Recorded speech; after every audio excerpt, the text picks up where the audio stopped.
Welcome to our channel. ప్రస్తుతం మనతో పాటు దాము భారతి గారు సీనియర్ జర్నలిస్ట్ ఉన్నారు. వారితో ఒకసారి మాట్లాడదాం. సార్ నమస్కారం. నమస్తే. సార్ చంద్రబాబు నాయుడు గారికి సంబంధించిన హెరిటేజ్ని బాయ్కాట్ చేసేయాలంటూ ముస్లింలందరూ కూడా పిలుపునివ్వడం జరిగింది సార్.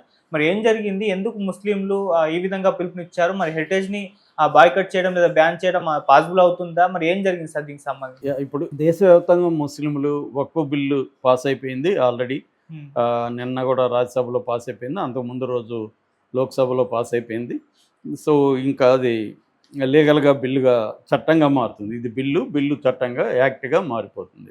అంటే అమెండ్మెంట్ యాక్ట్ ఇది నేను ఆల్రెడీ చెప్పాను. 1995లో ఫస్ట్ వక్ఫ్ బిల్ అని వచ్చింది. వక్ఫ్ అంటే ముస్లింల రిలీజియస్ ఆస్తి. అది ఆ ఆస్తిని వాళ్ళు రిలీజియస్ పర్పస్కి, చారిటబుల్ పర్పస్కి వాడతారు. దానికి సంబంధించిన వక్ఫ్ ఆస్తులకు సంబంధించి అనేక గొడవలు అనేక కోర్టులలో ఉన్నాయి. పేద ముస్లింలు కాకుండా ధనవంతులే దాన్ని చేస్తున్న విమర్శలు ఉన్నాయి. ముఖ్యంగా పస్మండా ముస్లింలు అంటారు. ముస్లింలలో బ్యాక్వర్డ్ పీపుల్ని పస్మండా ముస్లింలు అంటారు. వాళ్ళకి వక్ఫ్ ఆస్తులు పెద్దగా హెల్ప్ కావట్లేదనే విమర్శలు కూడా ఉన్నాయి. ఈ నేపథ్యంలో దాన్ని ఉపయోగించుకొని మేము పేద ముస్లింలకి హెల్ప్ చేయాలి, అట్లాగే దీంట్లో స్త్రీలకు పెద్దగా ప్లేస్ లేదు, దాన్ని చేయాలి. అలాగే ఇది గవర్నమెంట్ని, న్యాయ వ్యవస్థను కూడా వీళ్ళు పట్టించుకోకుండా వక్ఫ్ బిల్లు సపరేట్గా కోర్టులకు కూడా ఛాలెంజ్ చేసే వ్యవహారం లేదు. ఇవన్నీ ప్రజాస్వామ్యంలో కరెక్ట్ కాదు అన్న వాదనలు తీసుకొచ్చి బీజేపీ దీన్ని ప్రవేశపెట్టింది. దీన్ని ముస్లిం సంఘాలు కావచ్చు, ముఖ్యంగా all India Muslim personal law board కావచ్చు, తర్వాత అనేక ముస్లిం సంఘాలు కావచ్చు, ప్రతిపక్షాలు కావచ్చు తీవ్రంగా వ్యతిరేకించాయి. అయినప్పటికీ కూడా మెజారిటీ ఎన్డీఏకి ఉంది కాబట్టి బిల్లులు అయితే పాస్ అయిపోయినాయి. ఇందులో ఇప్పుడు ఏమవుతుందంటే బీజేపీ కంటే కూడా రెండు ముఖాలని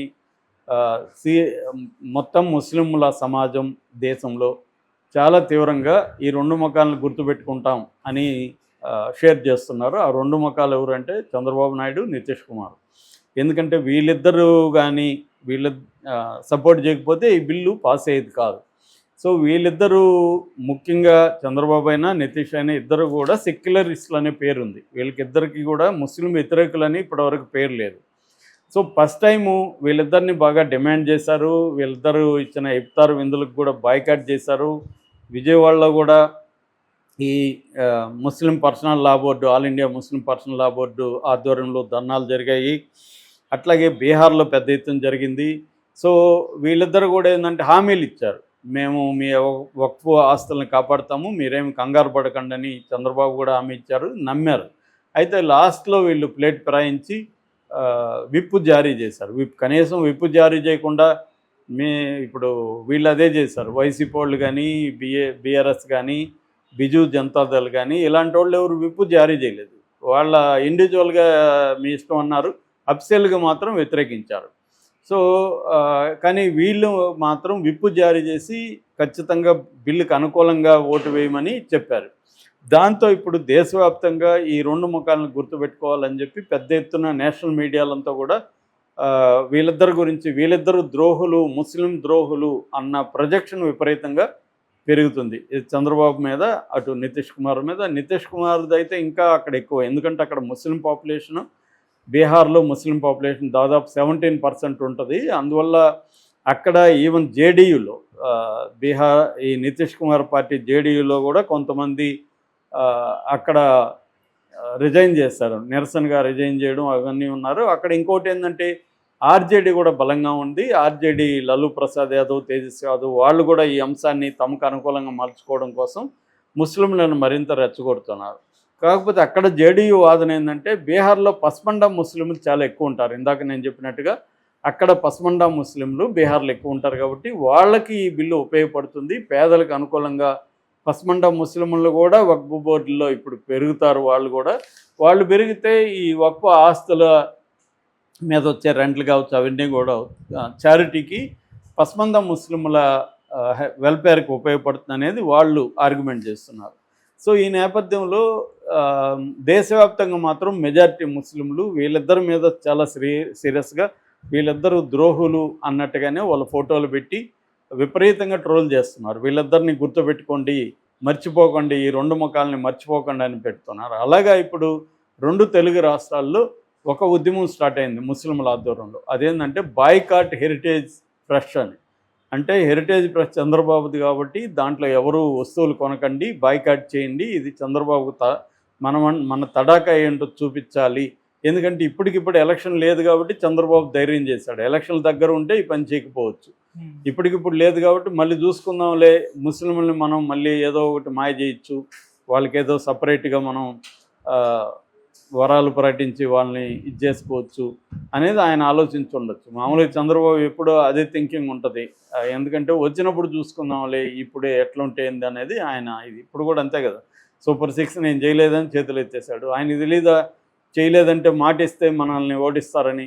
కానీ ఆయన నమ్మకం ఏమి, లాస్ట్లో మేనేజ్ చేయొచ్చు. అప్పుడు కూడా ఈ పథకాలకంతా వ్యతిరేకంగా ఉన్న తెలుగుదేశం జగన్ 77,000 కోట్లు హామీ ఇస్తే చంద్రబాబు 1,20,000 1,30,000 కోట్ల హామీ ఎలా ఇచ్చాడు? అంటే నేనేది చెప్పినా ప్రజలు మాయలో పడతారా అన్న నమ్మకం ఆయనకుంది, కాన్ఫిడెన్స్ ఉంది, ఒప్పించగలమని. ఒప్పించాడు, సక్సెస్ కూడా అయ్యారు. ప్రజలు ఆయన మాయలో పడ్డారు కదా.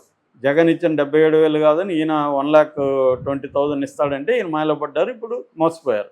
మళ్ళీ కూడా మోసం చేయొచ్చు, ఏముంది, ఎన్నిసార్లైనా మోసపోతారు వీళ్ళు అన్న ఇది ఆయనకు ఉంది. కాబట్టి ముస్లింల మీద కూడా ఆయనకి ఇది లేదు. రెండోది, ముస్లిం ఓట్లలో ఆయనకి మెజారిటీ ఓట్లు ఎప్పుడు కూడా రావు చంద్రబాబుకి.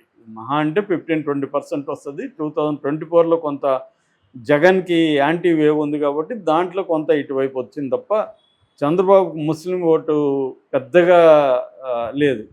దాన్ని కూడా ఆయన ఎలా ఉన్న ఓటుని ఎట్లా నిలబెట్టుకోవాలనే స్ట్రాటజీలు ఆయనకు ఉంటాయి. ఎందుకంటే 5 ఏళ్ల తర్వాత కదా, అప్పుడేం జరుగుతుంది ఎవరికి తెలుసు అని.